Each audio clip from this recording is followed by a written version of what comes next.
사랑합니다. 네. 오늘 예배 자리에 나오신 우리 덕진 가족 여러분, 주님의 이름으로 크게 환영하며 축복합니다. 제 옆에 계신 우리 소중한 분들과 함께 인사하는데요, 눈을 마주 보면 사랑과 축복의 인사 함께 나누겠습니다. 사랑합니다. 축복합니다.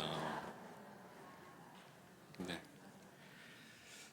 네. 한 주간 제 목 상태가 좀 위태위태했는데요, 또 어제까지만 해도 잘 견뎠는데 또 오늘 이런 사태가 벌어졌습니다. 사실 굉장히 저 자신도 당혹스럽습니다. 아무튼 여러모로 불편함을 드려서 죄송하고요. 근데 여러분, 목소리가 더 은혜롭지 않습니까? 네, 할렐루야. 네. 네. 하나님께서 또 이런 목소리 한번 갖고 싶었는데 또 기회를 주신 것 같아요. 우린 지금 대림절을 보내고 있습니다. 대림절은 기다림의 절기입니다. 그러니까 우리는 대림절을 예수님이 오셨다는 이 소식의 기쁨으로만 생각하지만, 사실 대림절은 아직 오지 않으신 것처럼 살아야 하는 시간입니다. 즉, 영적인 경각심을 가지고 살아가야 한다라는 말입니다. 이는 다시 말해 늘 깨어서 주님 맞을 준비를 해야 한다라는 말이죠. 그리고 사실 우리 주님의 재림의 약속은 아직 이루어지지 않았습니다. 그러나 그날 역시 분명 속히 이루어질 줄로 믿습니다. 그 이유는 우리 주님께서 속히 오시겠다라고 약속하셨기 때문입니다. 믿으십니까? 믿으시기를 바랍니다. 그걸 거듭 말씀드리지만 신앙은 기다림입니다. 그러나 사실 우리는 기다림에 많이 취약합니다. 기다림을 좋아하지 않습니다. 싫어합니다. 실제 운전을 하고 가다 보면 신호를 기다리는 시간은 또 왜 이리 또 긴지요. 바쁠 때는 더 길게만 느껴집니다. 그러니까 기분 탓일까요? 또한 신호가 떨어졌음에도 앞차가 조금만 머뭇거려도 참지 못합니다. 빵빵거리기 시작합니다. 그러니까 주유소에서 주유를 할 때에도 주유가 끝나면, 결제가 완료되면 영수증이 나오는데요, 이때 이런 멘트가 나옵니다. 나오는 중이니 잡아당기지 마세요. 네. 그러니까 얼마나 많은 사람들이 그 영수증 나오는 그 짧은 몇 초를 기다리지 못하고 그것을 잡아당겼으면 이런 멘트가 나올까 싶습니다. 내실직고 하기는 사실 저도 그랬습니다. 그러니까 무엇보다 우리 하나님 앞에서 그렇습니다. 기도 응답이 더딜 때 하나님 지금입니다. 하나님 더는 못 기다리겠습니다. 실제 이것이 바로 우리의 믿음의 반응이죠. 그러니까 오늘 본문에 등장하는 아브라함도 그랬습니다. 그러니까 믿음의 조상이라 불리는 이 아브라함이 하나님의 약속을 받은 직후 그가 가장 먼저 보여준 모습은 담대한 믿음이 아니라 조급한 선택이었습니다. 그러니까 창세기 12장 앞부분에서 하나님은 아브라함을 부르십니다. 내가 내게 지시할 땅으로 가라. 너로 큰 민족을 이루고 복의 근원이 되게 하리라. 이 하나님의 약속의 말씀 앞에 아브라함은 순종했습니다. 그리고 이제 아브라함이 하나님의 부르심을 받고 본토 친척 아비 집을 떠나 오직 믿음과 순종으로 하나님 말씀을 따라 행하며 가나안 땅에 이르게 됩니다. 이것이 오늘 본문의 배경입니다. 이와 같이 아브라함은 단순하게 하나님 말씀을 따라갔습니다. 그는 갈대아 우르를 떠났고 하란을 떠났고 그리고 마침내 약속의 땅 가나안에 도착했습니다. 사랑 여러분, 믿음은 이처럼 매우 단순합니다. 복잡하지 않습니다. 더욱이 믿음은 따지지 않습니다. 계산하지 않습니다. 고민하지 않습니다. 믿고 순종합니다. 이것이 바로 믿음입니다. 그렇다면 과연 오늘 우리의 믿음은 어떻습니까? 혹 이것저것 따지고 있지 않습니까? 이렇게 저렇게 계산하려 하지 않습니까? 한마디로 머릿속이 복잡하지 않으신가요? 사랑 여러분, 따질 필요, 계산할 필요 전혀 없습니다. 왜일까요? 오직 예수님만이 진짜이고 오직 예수님이 해답이고 정답이시기 때문입니다. 믿으시면 아멘. 그리고 우린 그저 예수님, 오직 예수님만 믿고 따라가면 됩니다. 오직 그 길만이 살 길이요, 오직 그 길만이 사는 길이요, 그 길만이 생명의 길임을 믿으시기를 바랍니다. 근데 여러분, 이게 어찌 된 일일까요? 그렇게 하나님의 말씀을 믿음으로 행했던, 믿고 따랐던, 순종했던 아브라함에게 기다리고 있었던 것은 놀랍게도 풍요가 아니라 결핍과 시험입니다. 그러니까 만일 믿지 않는 자들이 이런 상황을 목격한다면 완전 사기 당했네, 완전 속았네라고 말했을 겁니다. 아니 예수님이 진짜라더니 아니 가짜네, 예수님이 해답이라고 정답이라고 하더니 완전 오답이네. 전 목사 완전 사기꾼이네, 이렇게 비아냥거리지 않았을까요? 근데 여러분, 정말 그럴까요?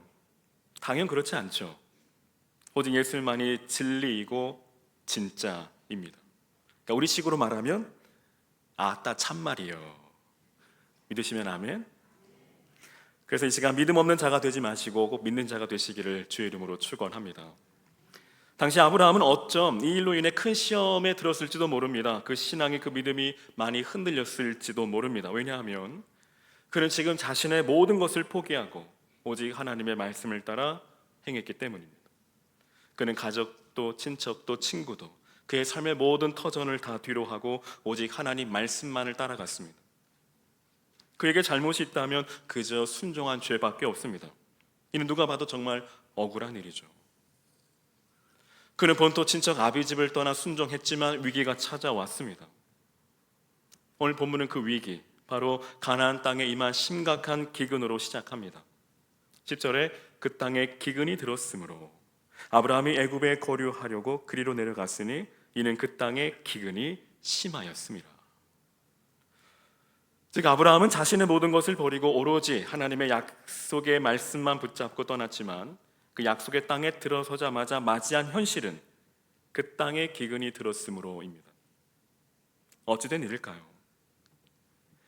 아브라함이 처음 발을 디딘 가나안은 젖과 꿀이 흐른 땅이 아닌 먹을 것이 없는 땅입니다. 믿음의 순종 뒤에 찾아온 것은 풍요가 아닌 위기였습니다. 이는 단순한 경제적 위기가 아닙니다. 하나님께서 내가 내게 지시할 땅으로 가라 하셨는데 그 땅에 기근이 든 겁니다. 즉 믿고 순종했는데 큰 고난이 찾아온 것이죠. 도대체 이 일을 어떻게 설명해야 할까요? 전혀 납득이 되지 않습니다. 우리 흔히들 이런 상황들을 보며 이렇게 말들을 하곤 합니다. 아니, 하나님을 믿으면 잘 되어야 하는데, 하나님의 뜻에 순종하면 일이 잘 풀려야 하는데 왜 더 힘들고 어려운 상황들이 찾아오는 것일까? 아니, 하나님께서 함께 하신다면 어떻게 이런 일들이 발생할 수 있지? 즉 하나님이 살아계신다면, 하나님이 함께 하신다면 절대 이런 일들이 일어날 수 없다는 말입니다. 고난을 마치 국회의원 면책 특권처럼 여깁니다. 그러나 성경은 말합니다. 하나님이 함께 하셔도 기근이 있을 수 있다. 즉 믿음의 길에도 결핍과 위기가 찾아온다는 말입니다. 실제로 요셉은 하나님의 꿈을 꾸고 꿈의 무대가 아닌 감옥으로 향했습니다. 다윗 역시 왕으로 기름 부음을 받고 궁궐이 아닌 광야로 쫓겨갔습니다. 우리 예수님께서도 세례를 받으시고 곧바로 광야로 이끌려 가셨습니다. 하지만 이는 하나님께서 능력이 없으시기 때문이 아닙니다.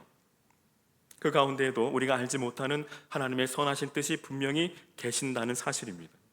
즉 고난 가운데 뜻이 있다라는 말입니다. 이 기근은 아브라함의 믿음을 없애기 위해 온 것이 아니라 그가 무엇을 의지하는지를 드러내기 위함이고 그가 무엇을 의지해야 하는가를 가르치시고 훈련하시기 위함입니다. 그래서 여러분, 믿음이 필요한 것이죠. 왜냐하면 믿음이 없이는 하나님의 그 선하신 뜻을 분별할 수 없기 때문입니다. 고난이 찾아올 때 그때 믿음이 올바로 작동해야 합니다. 하지만 이때 올바로 작동하지 않는 믿음은 고장난 믿음이죠. 하루에 2번 맞는 시계와도 같습니다. 그 고장난 믿음이 바로 원망이죠. 고장난 믿음은 항상 불평과 불만과 원망이 작동합니다. 사랑하는 여러분, 고난 가운데 그 고난의 문제가 해결되는 것이 믿음이 아니라 먼저 그 고난 가운데 하나님의 선하신 뜻이 있음을 믿는 것이 진정한 믿음입니다. 언젠가도 말씀드린 것처럼 고난이 해석되면 더 이상 고난이 아닙니다. 물론 쉽지 않은 작업이죠. 오랜 시간이 걸릴 수 있습니다. 그래서 믿음이 필요합니다. 로마서 1장 17절 우리에게 이렇게 말씀하시죠. 복음에는 하나님의 의가 나타나서 믿음으로 믿음에 이르게 하나니 기록된 바 오직 의는 믿음으로 말미암아 살리람과 같으니라. 즉 오직 믿음입니다. 바라긴 저와 여러분, 고난 가운데 고난이 해석되어지는 믿음이 있으시기를 주님의 이름으로 간절히 축원합니다. 그리고 한 걸음 더 나아가 우리 하나님은 오직 선하신 하나님이심을 믿고 모든 것을 합력하여 선을 이루시는 분이심을 믿으시기를 주님의 이름으로 간절히 축원합니다. 그 믿음대로 하나님은 지금도 우리 삶을 통해 하나님의 선하신 뜻을 이루어 가고 계심을 믿으시기를 바랍니다. 그러나 안타깝게도 아브라함은 그 믿음이 올바로 작동하지 못했습니다. 즉 선하신 하나님을 신뢰하지 못하고 믿지 못하고 결국 애굽으로 내려가고 말았습니다. 아브라함은 가나안 땅의 기근이 심해지자 비교적 식량이 풍부한 애굽으로 내려갔습니다. 어쩌면 이러한 아브라함의 행동은 당연한 것처럼 보입니다. 그리고 더 나아가 매우 현명한 처사로 보입니다. 위기 대처 능력이 뛰어난 탁월한 사람처럼 보입니다.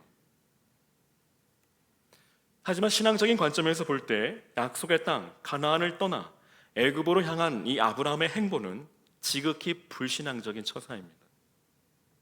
왜냐하면 이때 아브라함이 기도했다는 말도 하나님의 음성을 기다렸다는 말도 전혀 없기 때문입니다.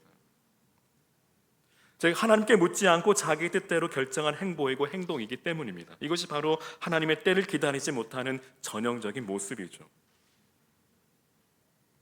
애굽에 식량은 있을지 몰라도 그곳에는 하나님의 약속이 없습니다. 아브라함은 하나님으로부터 가나안 땅을 기업으로 약속받았습니다. 따라서 비록 기근으로 인해 공경에 처해 있다 할지라도 하나님의 인도와 보호를 믿는 중 하나님의 특별한 말씀이 명령이 있기까지 가나안 땅에 계속 머물러야만 했습니다. 하지만 그는 하나님의 특별한 말씀이 없었음에도 불구하고 자신의 생각을 쫓아 약속의 땅 가나안을 향해 나아갔습니다. 땅 가나안을 떠나 애굽으로 내려갔죠. 즉 그는 계산했고 분석했고 판단했습니다. 물론 그럴 수 있습니다. 때론 필요합니다. 근데 문제는 그의 계산 속에 하나님은 빠져 있다는 사실이죠. 위기 속에 하나님은 없습니다. 지금 당장 내 상황이 더 중요합니다. 이처럼 우리는 위기 속에서 하나님을 기다리지 못하고 애굽으로 가려 합니다. 그 애굽은 바로 오늘날 내 방식, 내 판단, 내 힘으로 살겠다는 선택입니다. 하지만 이는 불신앙입니다. 불신앙의 그 결과가 무엇일까요? 더 큰 위기가 그를 기다리고 있었습니다. 이처럼 성도는 하나님의 말씀을 떠날 때 실패할 수밖에 없고 이전보다 더 큰 위기에 처하게 됩니다. 물론 지금 당장은 아무런 일도 일어나지 않을 수 있습니다. 괜찮아 보입니다. 모든 문제가 다 해결된 것처럼 보입니다. 하지만 언젠가는 걷잡을 수 없을 만큼의 큰 문제가 터지고 맙니다. 따라서 성도는 어떠한 위기와 시련이 닥친다 해도 끝까지 하나님의 그 약속의 말씀 안에 머물러 있어야 합니다. 즉 믿음의 인내입니다. 이처럼 믿음에는 항시 바늘과 실처럼 인내가 따라다닙니다. 사랑하는 여러분, 어떤 어려움이 계십니까? 어떤 고난이 계신가요? 조금만 더 참고 견디고 인내하시기를 바랍니다. 반드시 하나님께서 그 길을 열어주실 줄로 믿습니다. 사랑하는 여러분, 만물을 홀로 주관하시는 하나님의 약속 안에 머물러 있을 때만큼 더 확실한 안전의 보장과 형통함이란 있을 수 없음을 꼭 믿으시기를 바랍니다. 결국 아브라함의 선택은 믿음이 아니라 두려움의 결과입니다. 그리고 그 두려움은 언제나 거짓을 낳습니다. 그 확실한 증거가 바로 오늘 본문 11절로 13절입니다. 즉 애굽으로 내려간 아브라함은 애굽 사람을 두려워하여 그의 아내 사라더러 자신의 누이라고 말하라고 합니다. 전형적인 남편의 모습이죠. 즉 결정적일 때 꼭 내 편이 아닌 남의 편에 섭니다. 그러나 여러분 기억하시기를 바랍니다. 하나님은 언제나 내 편이십니다. 믿으십니까? 믿으시기를 바랍니다. 찬송가 342장에 우리 구주의 힘과 그의 위로를 빌라 주님 내 편에 서서 항상 도우시리. 우리 함께요. 우리 구주의 힘과 그의 위로를 빌라 주님 내 편에 서서 항상 도우시리. 아멘.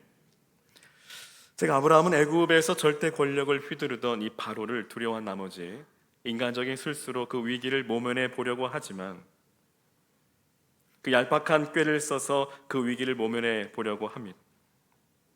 이는 너무나도 인간적인 모습이 아닐 수 없죠. 아니, 인간적인 모습을 넘어 추하게까지 합니다. 꼭 이렇게까지 해야만 했을까요? 꼭 이렇게까지 해서 살고 싶을까요? 근데 여러분, 이것이 바로 죽음 앞에 선 인간의 참혹한 실상이 아닐까요?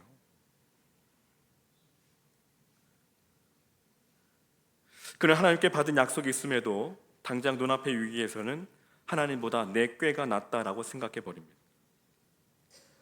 그는 믿음의 조상이었지만 동시에 두려움의 사람이었습니다. 그런데 여러분, 이 또한 우리의 모습 아닐까요? 즉 믿음으로 시작했지만 조금만 상황이 어려워지면 이건 내가 알아서 해야겠다라고 하고 하나님을 밀어내는 우리의 모습입니다. 위기의 상황에서 오히려 하나님은 거추장스럽고 걸리적거리는 대상일 뿐입니다. 이처럼 두려움에 붙잡히면 하나님보다 문제를 더 크게 바라봅니다. 하나님보다 사람을 더 두려워합니다. 이처럼 아브라함이 만유의 주관자이신 하나님을 바라보지 않고 도리어 그 눈앞에 보이는 그 인간의 권력만을 바라보고 두려워했다라는 것은 참으로 안타까운 모습이 아닐 수 없습니다. 하지만 이는 안타까움을 넘어 불신앙입니다. 우리는 여기에서 두려움의 본질을 봅니다. 즉 두려움이란 단순한 감정이 아니라 하나님이 나를 지켜주시지 못할지 모른다는 그 불신의 고백이라는 것입니다. 아브라함의 거짓말은 결국 사라를 궁으로 데려가게 만들었습니다. 그는 그 거짓말의 대가로 재산을 얻었습니다. 16절에 이에 바로가 그로 말미암아 아브라함을 후대함으로 아브라함이 양과 소와 노비와 암수 나귀와 낙타를 얻었더라. 과연 좋았을까요? 죄송합니다. 좋았다면 정말 사람도 아니죠. 어떻든 겉으로는 이익처럼 보였을지 모르지만 실상은 신앙의 본질, 그 핵심을 잃은 것입니다. 즉 아내를 잃고 평안을 잃고 하나님과의 동행을 잃었습니다. 거짓의 대가는 너무도 참혹합니다. 사랑하는 여러분, 혹 지금 어떤 두려움 때문에 거짓된 안정을 붙잡고 있지는 않습니까? 하나님의 뜻보다 세상의 논리를 따르고 있지 않습니까? 여러분 기억하십시오. 거짓된 평안은 오래가지 않습니다. 그것은 오히려 믿음의 기초를 무너뜨립니다. 여러분 마귀가 어떤 존재일까요? 그의 정체가 뭘까요? 바로 거짓의 아비라는 사실입니다. 그러니까 요한복음 8장 44절에 너희는 너희 아비 마귀에서 났으니 너희 아비의 욕심대로 너희도 행하고자 하느니라. 그는 처음부터 살인한 자요 진리가 그 속에 없으므로 진리에 서지 못하고 거짓을 말할 때마다 제 것으로 말하느니 이는 그가 거짓말쟁이요 거짓의 아비가 되었음이라. 이것이 마귀의 실체이고 정체입니다. 참고로 오늘 우리 주위에 거짓말을 밥 먹듯이 하는 사람들이 있다면 여러분 조심하시기 바랍니다. 근데 안타깝게도 오늘날 성도들 가운데에도 하나님보다 사람을, 권력을, 돈을 더 두려워하며 거짓을 말하며 심지어 그 신앙을 저버리는 사람들도 있습니다. 그러나 그것은 그를 일시적으로 위기에서 벗어나게 해줄지는 모르지만 끝내는 그로 하여금 씻을 수 없는 수치를 당하게 할 뿐 아니라 심지어 영원히 멸망하게 되는 비참한 운명에 처하게 된다는 사실입니다. 즉 하나님의 최후 심판이 기다리고 있다는 사실입니다. 이에 잠언 29장 25절에 사람을 두려워하면 올무에 걸리게 되거니와 여호와를 의지하는 자는 안전하리라 하고 말씀합니다. 그러므로 오늘 저와 여러분 모든 문제보다 크신 하나님을 바라보시기를 바랍니다. 우리는 몸은 죽여도 영혼은 어찌하지 못하는 자들을 두려워하지 말고 몸과 영혼을 능히 지옥에 던지어 멸하시는 하나님을 두려워함으로써 결코 불신앙의 죄를 범하지 말고 오직 믿음으로 살아내시는 저와 여러분 되시기를 주의 이름으로 간절히 축원합니다. 사랑하는 여러분, 오늘 아브라함의 사건을 통해 우리에게 주시는 영적인 큰 교훈이 있습니다. 그것은 뭘까요? 첫째, 세상은 우리에게 참 평안을, 참 만족을, 참 행복을 주지 못한다는 사실입니다. 아브라함은 가나안의 기근이 심하여 공경에 처하게 되자 애굽으로 내려갑니다. 아마도 그는 애굽으로 내려가면 곡물이 풍부하여 별다른 어려움 없이 평안하게 생활할 줄로 생각했을 겁니다. 그러나 애굽은 아브라함에게 결코 평안을 주지 못했습니다. 오히려 생명의 위협을 받는 더 큰 위기에 봉착하게 됩니다. 여기서 애굽은 영적으로 볼 때 세상을 상징합니다. 즉 세상은 애굽처럼 참 만족과 참 평안을 제공해 줄 것처럼 보이지만 그렇지 않다라는 것이죠.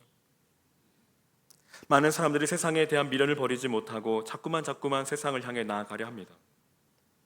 그러나 세상은 조금만 주의 깊게 그 안을 들여다보면 온갖 죄악과 위험으로 가득 차 있다는 사실입니다.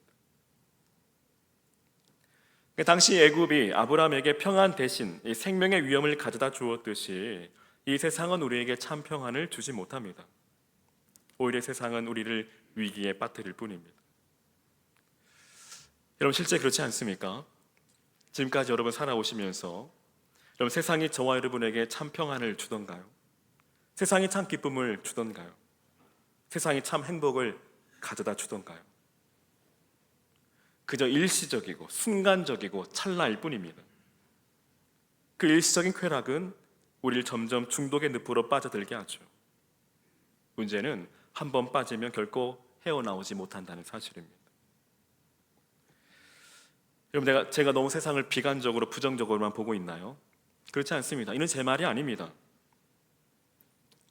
요한일서 2장 15절과 16절에 이 세상이나 세상에 있는 것들을 사랑하지 말라. 누구든지 세상을 사랑하면 아버지의 사랑이 그 안에 있지 아니하니 이는 세상에 있는 모든 것이 육신의 정욕과 안목의 정욕과 이생의 자랑이니 다 아버지께로부터 온 것이 아니요 세상으로부터 온 것이라. 이것이 바로 우리가 살아가는 이 세상의 실체 그리고 실상이라는 사실입니다. 즉 세상에 대해 적금 금지, 위험이라고 경고하고 있습니다. 그러므로 저와 여러분 어떠한 시련이 와도 어떠한 유혹 속에도 세상을 향해 발을 내디뎌서는 안 됩니다. 우리 주님 오늘도 저와 여러분을 참 평안으로 초대하고 계십니다. 요한복음 14장 27절에 평안을 너에게 끼치노니 곧 나의 평안을 너에게 주노라. 내가 너에게 주는 것은 세상이 주는 것과 같지 아니하니라. 너희는 마음에 근심하지도 말고 두려워하지도 말라. 사랑하는 여러분, 오직 우리 주님 안에 참 평안이 있음을 믿고 언제나 그리고 언제까지나 주님 안에 거하시는 저와 여러분 되시기를 주님의 이름으로 간절히 축원합니다. 그래서 인간적인 방법으로 문제를 해결해서는 안 됩니다. 그러니까 아브라함은 위기에 직면하자 그것을 얄팍한 인간적인 술수로 극복해 보고자 합니다. 즉 아브라함은 자신의 아내를 누이라고 속임으로써 당장 그 눈앞의 문제를 해결하려 합니다. 그러나 인간적인 방법으로 문제를 해결하려는 이 아브라함의 행동은 오히려 더 큰 문제를 낳고 맙니다. 물론 아브라함이 그의 아내를 누이라고 말한 것은 사실 거짓말이 아닙니다. 왜냐하면 실제 사라는 그의 이복 누이이기 때문이죠. 그러나 그 속내는 속일 수 없습니다. 하나님은 중심을 보십니다. 그의 가장 큰 문제는 직면한 문제를 하나님의 방법이 아닌 자기의 방법으로 해결하고자 했던 것이죠. 물론 공부할 땐 자기 주도 학습법이 중요하다 하지만 여러분 신앙은 절대 그렇지 않습니다. 왜일까요? 왜냐하면 인간은 전적으로 타락하고 부패한 존재이기 때문입니다. 그로 인해 그 안에서 절대 선한 것이 나올 수 없습니다.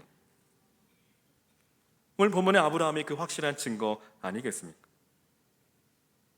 그러므로 오늘 저와 여러분 우리 자신을 너무 과대평가하지 마십시오. 너무 똑똑한 체 하지 마시기 바랍니다. 세상에서 표창도 받고 박수도 받고 인정도 받으니 꽤 괜찮은 사람처럼 생각할 때가 있는데요.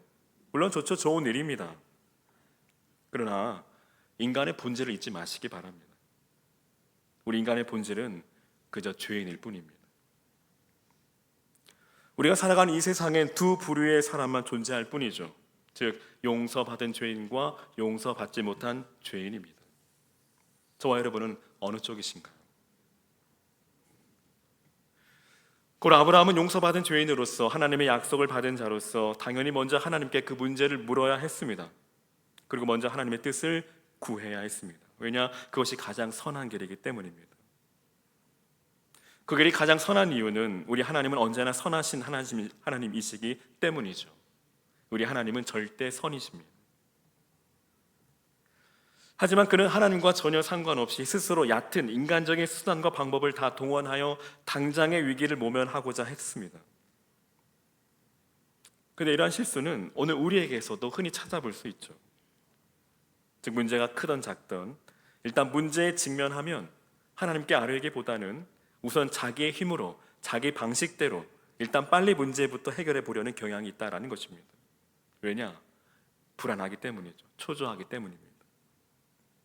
그래서 일단 내가 한번 해보고 그래도 안 되면 주위 사람들에게 도와달라 하고 그래도 안 되면 그때서야 하나님을 찾습니다. 근데 그도 그럴 것이 하나님의 방법은 늘 더딘 것처럼 보이기 때문이죠. 그래서 기다리지 못합니다. 근데 여러분, 기다리지 못하는 진짜 이유가 있습니다. 그 진짜 이유는 뭘까요? 기다림이 힘든 이유, 기다리지 못하는 이유는 사실 하나님이 늦어서가 아니라 우리가 하나님을 온전히 신뢰하지 못하기 때문입니다. 이와 같이 기다림은 믿음의 공백이 아니라 믿음의 증거입니다. 기다림은 아무것도 하지 않는 시간이 아닙니다. 기다림은 이렇게 고백하는 시간입니다. 하나님, 제 계산보다 하나님의 약속이 더 안전합니다.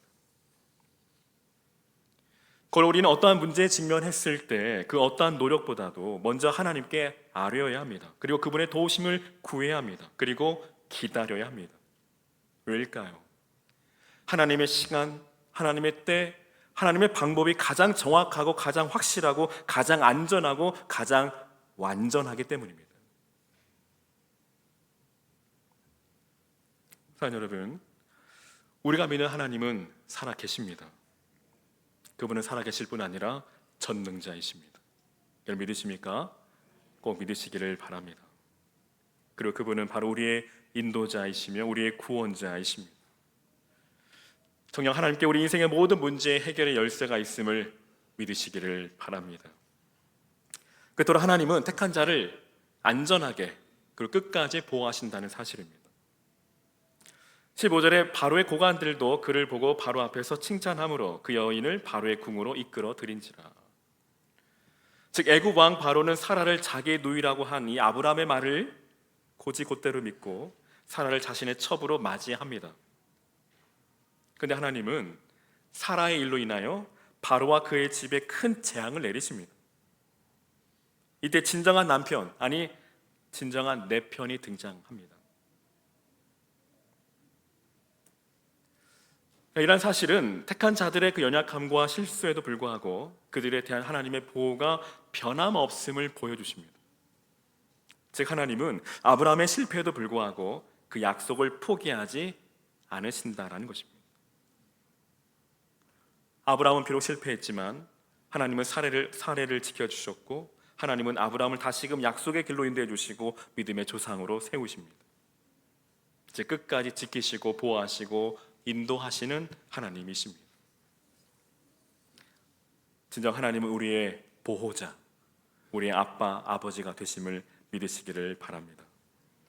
하나님은 아브라함은 비록 기다리지 못했으나 하나님은 그를 기다려 주셨습니다. 사랑하는 여러분, 오늘 우리가 붙잡아야 할 진리가 바로 이것입니다. 하나님의 은혜는 우리의 연약함보다 크시다. 하나님의 은혜는 우리의 연약함보다 크시다입니다. 이제 말씀을 마치려 합니다. 사랑하는 여러분, 오늘 아브라함의 이야기는 곧 우리의 이야기고 나의 이야기입니다. 하나님은 아브라함의 실패에도 불구하고 그 약속을 포기하지 않으십니다. 즉 우리는 비록 날마다 실패하고 쓰러지고 넘어지지만 하나님은 여전히 신실하시다는 사실입니다. 이것이 바로 복음입니다. 대림절, 이 기다림의 계절에 우리가 기다리는 분은 바로 실패한 죄인까지도 끝까지 붙드시는 바로 우리의 구주 되신 예수 그리스도이십니다.